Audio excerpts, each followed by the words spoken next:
All right, so this week, I'll just share my screen.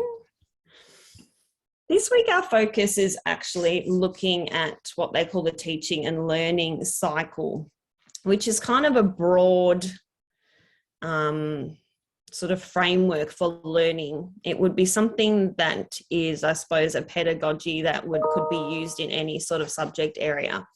So what I've done is tried to tailor it a little bit more to literacy, and actually had a look at some of the frameworks that are used in, say, where I am in the Western region, but also in the Northern region, so that you're talking about frameworks and sort of practices that are actually in use and you'll use for your own teaching and learning, and how you can actually structure your lesson in literacy, which is going to be really important because you have to write a lesson plan.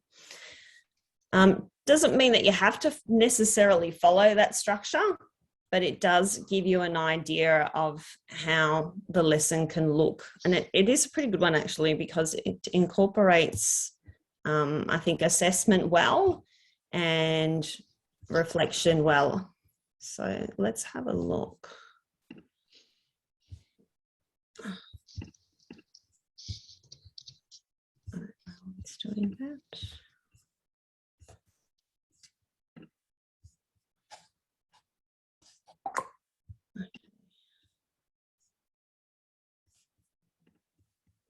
Let me share my screen. That's great. System preference.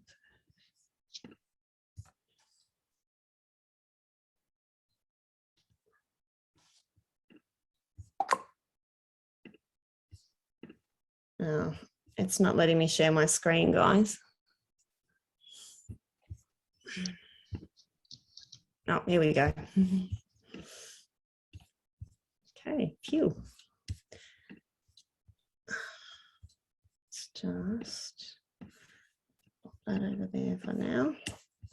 Okay, so we've got week 2, we're having a look at the teaching and learning cycle. So when I said that there was a broad definition of what the teaching and learning cycle is, this is what I was referring to.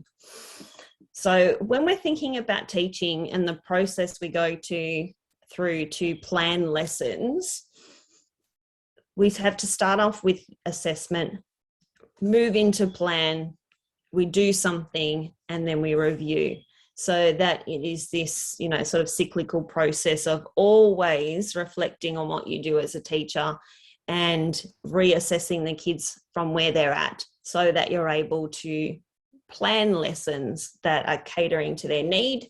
Hence why part of the focus this week is having a look at differentiation, and then review again. So even me 20 years down the track, you still review what you do in terms of best practice. So you're always constantly reviewing lessons, and there's still going to be days where you think to yourself, well, that was really not the best, or that was, the kids just didn't get it. I've pitched it too high. I pitched it too low.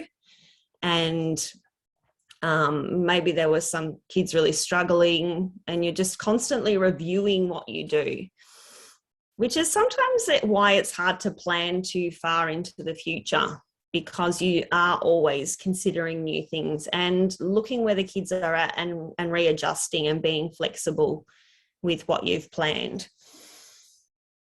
So starting off with assessment's really important, and it's going to have implications for the lesson plan that you produce, because we need to be able to know where our kids are at, to be able to differentiate our practice.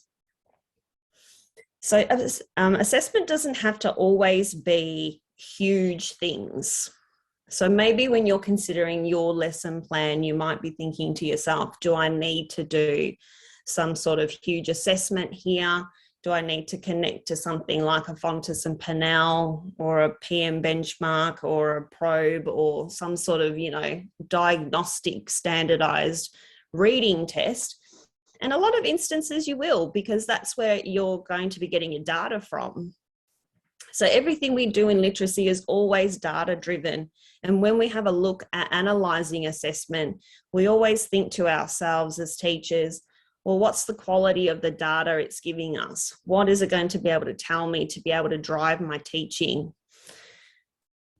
Sometimes the assessments are big, but sometimes they're small. Sometimes we can think of assessment as being something that could be as basic as everyone sitting in front of me with mini whiteboards. I ask them a question. I ask them to write their answer down and hold them up and show me. Thumbs up, thumbs down. Write an exit ticket in your reflection at the end of the lesson. So these also small, probably more formative approaches are also going to inform your teaching.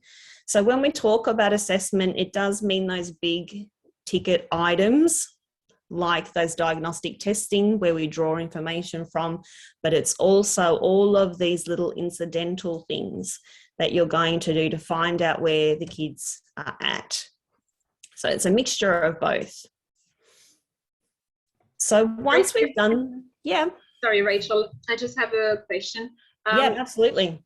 So examples of diagnostic assessments could be, for example, the DBELS or Kilpatrick phonological awareness assessment. They would be good, let's say, to start a unit for preppies to check out where they're at with their phonological skills. Yep, absolutely. Yep. And a lot of those things will be dictated to you by the school anyway, because the school will have their assessment cycle, which will probably contain most of those things, especially in foundation at the beginning of the year. So we can assume that you'll already have a lot of that data given to you through your testing at the beginning of the year for sure. With plan, it's where we go off and do our planning. And what's really nice is that most of the time we do this collaboratively now. When I think a few years ago, a lot of teachers probably planned in isolation and we were probably really left to our own devices pretty much most of the time. Whereas now it's a lot more collegiate, and we do have a lot more PLT sessions and a lot more APT where we actually plan together as a unit and come up with, I suppose, what's best practice across a cohort of kids, which is really good for things like moderation and actually having those collegiate discussions with other team members, because you might come to the meeting with your data back in the assessment stage and you say, what should I do with this kid? What am I going to do with him? He's really struggling with writing. I've tried this. And you get so many great ideas from being able to plan that explicit instruction with other teachers as well. As I mentioned with explicit instruction, when you think about those high impact teaching strategies, and if you haven't had a look at those yet by Hattie, they're really, I can get you the PDF, they're really helpful in thinking about what actually has the most impact on the student. So things like planning with worked examples so that kids have something to look to. Let me just add a couple more people. Things like making sure that you've got some element of collaboration, you're giving feedback, and you're able to have that explicit teaching, which will be in your modelled section of your planning, but we'll get to that onto the next slide. Now, obviously, the kids are going to do, and we're going to see how they go with the do.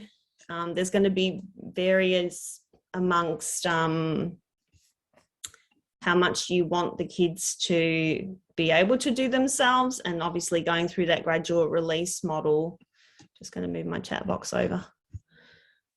Going through the gradual release model, you might want them to do a lot on their own. It might be the beginning of a new subject, so you might want to have a lot of guidance there.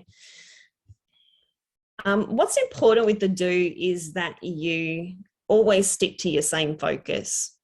So if you're asking kids to, say, in my little video that I made about differentiation, and we talked about, say, summarising, that everyone is doing the same thing. There might be elements different in terms of, say, if it was a reading task and kids who are able to decode effectively will be obviously reading and doing that. Kids who aren't might still need to be working on different, say, like grapheme, phoneme correspondences and how that works, but it's still all elements of reading. So we want to maintain the same focus. And if you're reading, if your lesson's about reading, get the kids reading. We don't want to sort of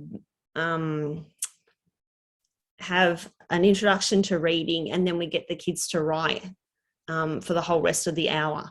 So make sure that if it's a focus on reading, that a majority of the time they're doing the skill you want them to do. And if it's a writing lesson, get them writing. As I said before, all good teachers are going to review their practice. We still do it now. Experienced teachers still do it. Review how it went and review the assessment data that you're going to be. What's the next step? Now that we've taught this lesson, how did it go? What's my next step? Do I need more information? Am I collecting work samples that came up during that lesson for me to have a look at so that I can go through this process again? Now, to make this more literacy specific, I've changed it to this, because in the Western region and in the Northern region, we use a workshop model, which is broken down into these elements. I must admit, I don't do the intro because I find it kind of a little bit pointless, besides just telling the kids, today we are going to do this. It's probably just the intro and mini lesson probably all just go together in one. So in your mini lesson of 10 to 15 minutes, according to this breakdown, which seems probably about right. I always find it hard to stick to that time. I do have 3/4 though that can concentrate for a little bit longer than, say, foundation kids can. So we'd probably push that probably to 20, because there is so much explicit teaching going on there. So this is where you introduce your learning intentions and your success criteria to the kids. That's written in a way that kids can understand. So you have to remember that learning intentions not only keep you focused as a teacher, but they're for the kids. So they should know what the focus is of the lesson. They should be able to tell you before they go off and do this work time, so that they know what it is that you want from them. There shouldn't be any guessing. I think it was Hattie or someone that said that you're making sure that the kids know where the goalposts are. You can't kick a goal if you don't know where the goalposts are. So you have to let the kids know what you expect from them, know what they need to be producing and working on in this time. So I go through my learning intentions with them. I go through the success criteria, and then I do my modelled lesson. So using modelled reading or some sort of modelled session. Sometimes we do a shared reading, but I find that modelled readings probably more my cup of tea in getting the kids to learn the explicit skills. And I find it easier to model what I would do using, say, different annotations, depending on what the focus is. I find modelled reading is easier. So if you want to connect to a pedagogy there, probably modelled reading would work really well in any year level, from foundation to grade 6. Everyone still needs an explicit teaching introduction. It doesn't matter what your focus is, you still need that explicit teaching. So the pedagogy here is modelled reading, and it's also the explicit teaching. Then the kids will go off and do work time. Now, what that looks like could depend on whatever your focus is. So most of the time, you're going to give most of the class an independent reading task to do. If you feel like doing a little bit of read, if you're interested in independent reading, there's actually a great book.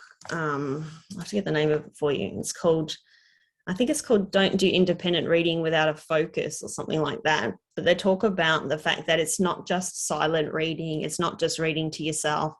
Everybody has to have a goal or something they're working on that relates to whatever was taught in the mini lesson. So if the mini lesson was about being able to visualize as a comprehension strategy, then that's what everyone's working on and producing some sort of reflection to share in this reflection time at the end. Because there's no point sitting in a mini lesson and listening to an explanation about how you visualize and then not practicing the skill. In this time, I would also have a guided group. So we'd have so many students working on their independent reading goal, and I would pull out students to work on that. And our focus stays the same too. So even though I'm having a guided group, and if my focus was visualizing, then I would still work on that with my guided group. So the good thing about the little first block is that it's quite short before you get to this catch. Now that's probably something that's been different in the last few years. Is most of the time we've always would have done some sort of intro, some sort of work at the tables, grab my small group, do a reflection and finish the lesson. But this catch is interesting because it's been added in as a time to catch students who could be potentially on the wrong track. So if you can imagine that this work time and this work time were just joined together. So I would be here in my mini lesson explaining what to do, and then I would go off to my guided group, and I wouldn't catch up with any of the students at the table for another 45 minutes. So if you don't know what to do as a student, you could have been sitting there for 45 minutes, not knowing what to do, or you might have thought you knew what to do, or you might have thought you knew what the expectation was, but you were on the wrong track. So the idea of the catch is, I try and think of it like catching students who maybe have misconceptions, who are on the wrong track, sort of catching them out before we go through the whole lesson and realize, oh no, this kid just didn't know what to do. They've spent 45 minutes, not even with the right book, and I haven't checked, I haven't roamed around, I haven't seen what's happening. So I get I have older kids, so granted foundation kids you could structure it differently. You might want them to come back to you. Talking to them from the tables seems to work really well, because I find bringing them back to the floor is a bit disruptive, and though we don't want to interrupt the flow of what they're doing, we just want to sort of I would talk about learning intentions again and just make sure that everyone's on the right track. And this is a great time to do one of those little formative assessment things. So do you want them to hold up their workbook for you? Do you want them to give you a thumbs up, thumbs down on how they're going? Do you want like 5 kids to share one thing they've found so far? So it's a good way just to checking in with everyone and seeing how they're going before you go back and work more. So the focus doesn't change between part 1 and part 2. It's literally the same lesson, same focus the whole time, just with a little pause in between so that you can check that kids are on the right track. Now, reflection, good old reflection that I must admit, at my school, we do a thing called a pivot survey, and kids get to rate you on their teaching, which is quite confronting actually, but actually quite accurate, because bless them, they're 8 years old, but they know. So one of the things the kids told me I had to get better at was this reflection part, because you know what it's like in school, everything's rush, rush, rush. And that would always be the part we'd either not do well or we do in a rush. So either way, it doesn't get done well. So that was something that I really needed to work on, wrapping up the lesson and getting some kids to reflect on what they've learned. It doesn't always have to be a get together. So sometimes you might pull them all back together because that's what you want to do. Think about what you want to do in your lesson. Do you want them to all come back to the floor and have a chat again about the learning intentions? Do you want them to give you something? Maybe you could use a reflection time where they write you a sentence about what they've learned in that lesson. So it could be a time to make them do something for you as a reflection, or it could be a discussion together. So workshop model seems to work really well for both reading and writing as well, with the same sort of philosophy of having that explicit instruction, a little bit of work time. With writing during the catch, you can actually get some kids to share what writing they've done so far. And what I love about that is that other kids get ideas. It's great. So if I read out someone's work, or if a student reads out their work, reads out their sentence, you might have another student who said, oh yeah, I can write a sentence like that. I can write a sentence like Isabel did. And then they've got this whole second part to try and emulate that. So they're using other kids as examples for the work that they can produce.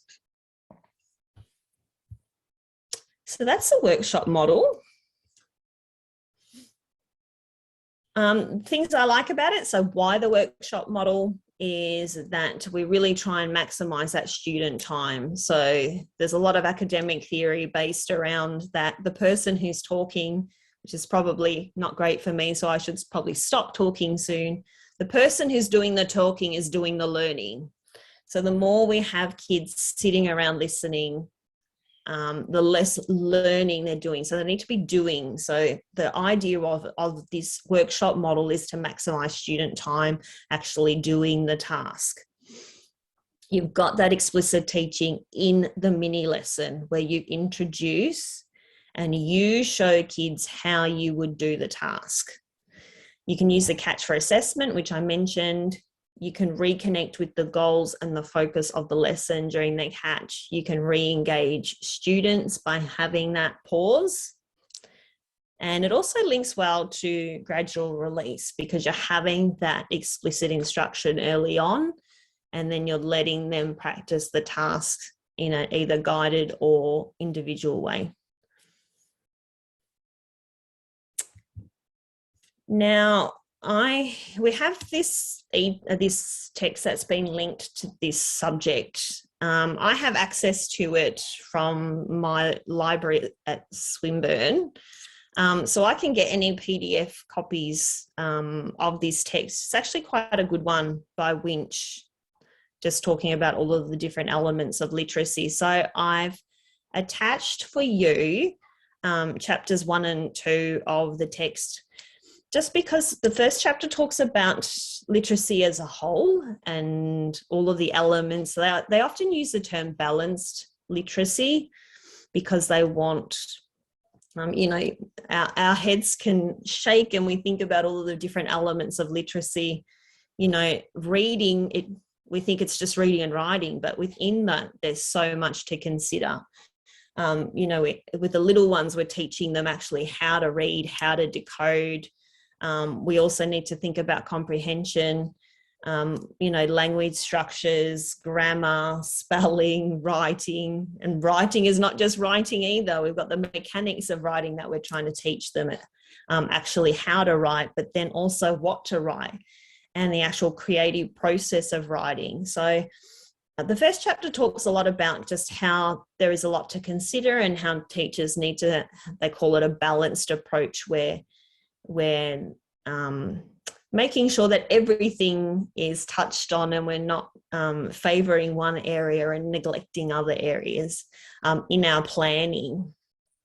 Chapter 2 talks about reading, and it talks a lot about the process of, I'll head to my next slide. It goes through the debate about whole language versus, I suppose, a synthetics phonics approach. Because I'm not sure what year that text is actually. It might be like 2014. I'd probably say that it's a little bit maybe antiquated now, because a lot of the research will show, if you have a read, that with the science of reading and all of this new sort of theories about how the brain learns to read, that the whole language approach isn't the best approach to take. So within that chapter, it'll break it down for you. It'll talk about looking at bottom up is basically saying that we're starting with, understanding that each letter has different corresponding graphemes. So every letter will have different sounds that makes. The kids, even from foundation, you'll be amazed at how much. I remember when my son was in prep and they were using Thras as a program, and it was so adorable. You got these little 5-year-olds and they're sitting there, and then they're saying to me, or to their teacher, I was just a parent helper, but is that a digraph? What's that phoneme? And from prep, if they learn that language, they come to understand how to use it. And they'd sit there with the little Thras chart and they'd say, is it E as in, I'm trying to think of a word, or I as in tiger, or is it N as in knife? So they were able to use the chart and actually be able to articulate the process of how, that letter sound correspondence. Rachel, sorry, I just want to comment on that. I was a little bit surprised to see that in the book, indeed, the balanced approach, because, the science of reading advocates for phonics approach, correct? Yes. And the Spellfabet lady also was explaining in her video that even the high frequency word can be taught through phonics instruction, correct?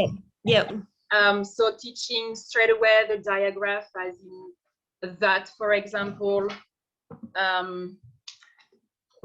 Sorry, hang on. Hello. I lost my point. Sorry, hang on. The science of reading, yeah. Oh yeah, and the schools adopt the science of reading more and more. So, do you have any articles you'd recommend? Absolutely, yeah, definitely. That's funny actually, because I was listening. I found this great podcast because I don't know if you get like bored in the car like I do.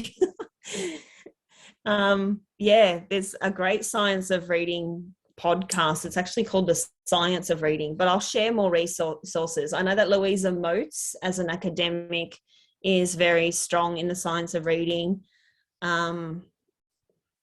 Whether you want to read the neurology behind it, but there's a neurologist, I'm not sure how to pronounce his name because he's French, but there's a lot of great work around the science of reading. Clayton South, as a primary school, have a whole science of reading stuff too, because they have adopted this whole synthetic phonics approach and got rid of all of the old, say, PM or whatever little home reading or reading style that they were doing prior to that, to make sure that they had decodable readers.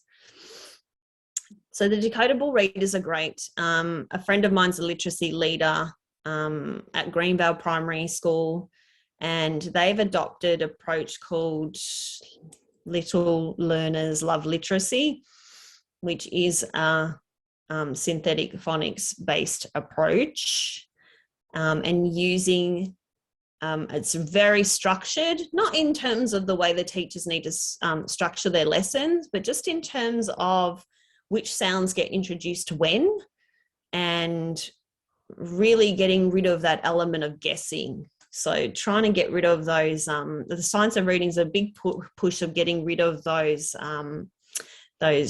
cues like, guess the picture. Stretchy snake so much can stay, but probably the rest of them, there's little MSV cues that a lot of teachers use. getting rid of those in favor of using actual and asking kids to decode and not guess. There's a few articles about guessing which have just been absolutely amazing, like blew my mind a few years ago when I read it, like, you know, asking kids to look at the picture, get your mouth ready, all of these strategies that really have no bearing on teaching kids to actually read the words. So moving away from all of that.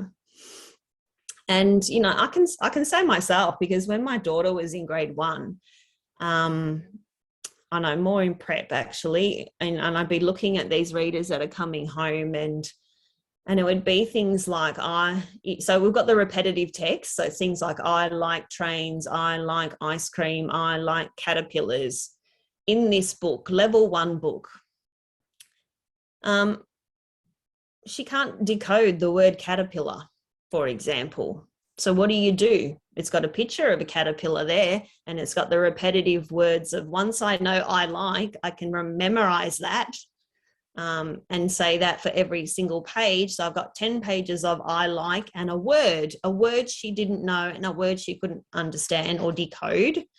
But we look at the picture.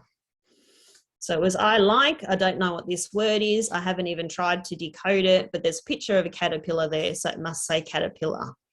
And that was the approach with a lot of those really early level reading books, which is worrying. There was actually, there's another website that I'm going to share to you guys too, about a little girl. It was actually, I don't even think this woman was a teacher, but she became so enthralled in the whole sort of science of reading because, you know, her mum said, I always struggled with reading myself, but I had little strategies that I would use to sort of hide it. And, you know, like guessing, like looking at the first initial sound and then hoping the best for the rest and trying to get your way through, but not actually knowing how to decode properly. But then she saw the same things happening to her daughter. So she did this whole investigation about how all kids need that explicit phonics. Our focus for next week is actually phonics instruction. So I will show you some of the research around how to teach phonics and probably the best ways to do it according to the science of reading. Oh, yes, I did decide to pop that one in. This was so weird. I was putting this in my slide yesterday, and then that friend of mine who's a literacy leader, she actually made this in her staff room. I'll have to share a picture for you guys. So she actually got like crepe paper and made all the little weavings in here. It was very cute. So it's going on their staff room wall to remind their staff of the complexities of teaching literacy and how all of these things need to be happening together in order to produce skilled readers. And this is something that's happening from foundation all the way through to grade 6. The podcast I was talking about that's called The Science of Reading actually had a series of podcasts about the fact that this reading rope is 20 years old, which is weird because I'd never heard of it until probably a couple of years ago. Maybe as the idea of phonics instruction or explicit phonics instruction became more important, it might have had a bit more prevalency in some of the academic research as well. So it starts off with word recognition, we'll talk about this more next week, but just to give you a heads up so that you can sort of get your mind ready. We'll talk about phonological awareness. I always talk about phonological awareness being like an umbrella, like picture an umbrella. It's sort of an umbrella term. People get phonemic awareness and phonological awareness mixed up. So we're talking about phonological awareness being things like it's got syllables there, understanding word patterns, whereas phonemic awareness is the actual understanding of that for each grapheme, so each sound, the 44 sounds that English language makes and what phonemes, what letters can make those sounds. So we'll talk a little bit more about that next week, the difference between phonological and phonemic awareness. Teaching decoding, so alphabetic principles, so knowing the letters and knowing your letter sound correspondence, or I like to say grapheme phoneme correspondence. And there is still the need to know some familiar words. So we're not throwing everything out and saying that we can't still teach kids, and at my daughter's school, called heart words. So things you just got to know, because that early stages of reading are going to be quite frustrating if we don't have some sight word recognition. If we don't know the words like the and it. Some of those real prevalent sight words are going to help just to make that cognitive load easier. We don't want to have to be breaking down every single thing in our text. We're going to lose some kids if we don't have some sort of sight word recognition. We just want to make sure that we've got a little bit of sight word recognition plus the explicit teaching of how to actually decode the sounds in the words. And in the early years, obviously language comprehension becomes a major focus from grade 3 onwards. I'm going to focus on language comprehension because by then kids can basically decode. 90% of the grade can probably decode by then pretty effectively. So we move on to mainly language comprehension, but language comprehension is going to happen from the first day of foundation. We're still going to be teaching these skills. We're just going to do it in a way that is appropriate to their capabilities, but also appropriate to whatever text they're reading. So things like the more and more I do, finishing off this master's project that I'm doing, background knowledge and vocab are the essence of good language comprehension, as well as things like looking at different language structures, but more the things like inference. We were doing metaphors last week in grade 4 and understanding literacy knowledge. So you have to understand how print works and how written language is formed. I have verbal reasoning, language structure. So you have to understand the syntax of the language that you're reading. So the structure of the language, semantics, meaning the meaning of the words. You have an understanding of meaning of the words. But really, as time goes on, there's going to be a bigger focus on vocab and background knowledge, because I was just doing reading yesterday, actually talking about how important it is to be able to link to some sort of background knowledge with your comprehension. I was thinking for the next 2 weeks, next week we'll focus more on the decoding side of reading, and so more the word recognition end of the rope. And then in the week after, we can focus more on the language comprehension. So we'll try and break it down that way.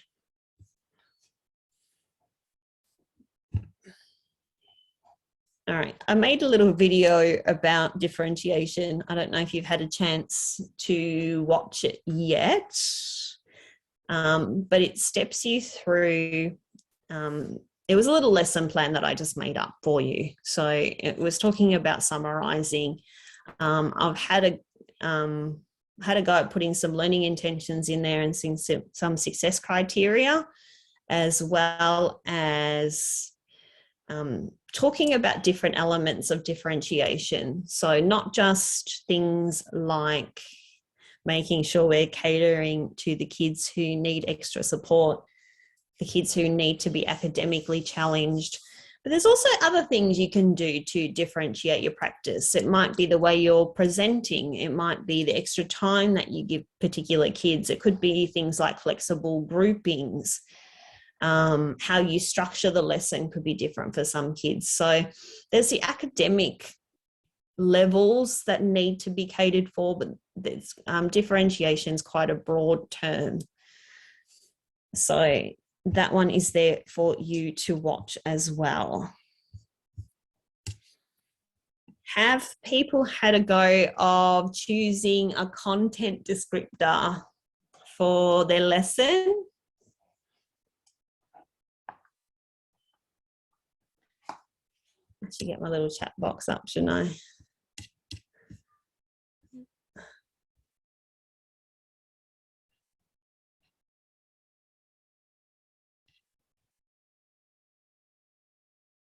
That was it. Amplify.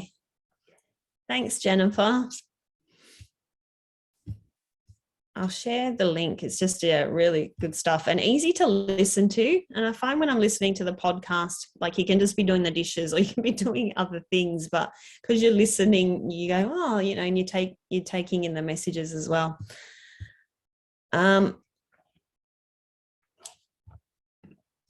All right, I'm going to leave sort of the more formal aspect of it here. What I'd like to do for you though is if I stick around in this Zoom call, it'll give you guys the chance to work on some of the elements of your lesson. So whatever it is that you're up to, I'm going to stay here in case you want to come back to this Zoom call and get some feedback and advice about your lesson and how it's going. So step one needs to be choosing your content descriptor. So if you want help choosing something, if you're not sure, I know some of those content descriptors are a bit teacher jargony and they can be a bit hard to understand sometimes. So if you're not sure what it is that you want to choose, come back and ask me. Always start with the content descriptor though. It's always hard to plan backwards. So if you say to yourself, oh, I've got this really cool book. I've got a book and it's called Fox or whatever. I want to do a lesson using this book. And then you go back to the curriculum and you try and make it fit in. Or if you've got an idea for a fun video and you try to make it fit in with your lesson, it's always hard to work backwards. You're better off choosing your content descriptor first and then thinking about which book would work or thinking about which video would work. So start with the content descriptors first. So choose one. If you want some feedback on your content descriptors, let me know. Otherwise, part B is to start writing your learning intentions. If you would like some help with that, I'll hang around in this Zoom call and you can drop out, you can come back in, just let me know and I'll pop back in. Because step 2 would be having a go at writing your learning intentions. So having a look at what your content descriptor is asking of the kids and how can you bring that into language that they're going to understand and be really explicit for your lesson. If you've done both of those things and you would like to have a go at starting to write your lesson and you want some help with that too, that would be the next step. So you'd have to figure out what your task is going to be. And when I say task, it sounds like it's one task, but we all know that that doesn't work in the real world. So it's going to be same focus, but different tasks for different kids, depending on how you're going to differentiate. So how does that sound for a plan? How are people going? Do you want to just, haven't started, haven't had a chance to think about it yet? I've lost my chat box again. Where's it gone?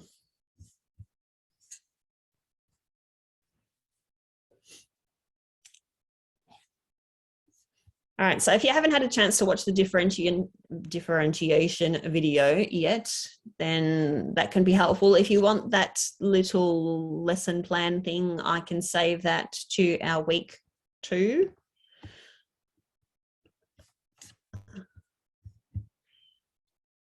All right, I'm just going to stop recording. And no, it's disappeared. I'll stop sharing. I'll just end that.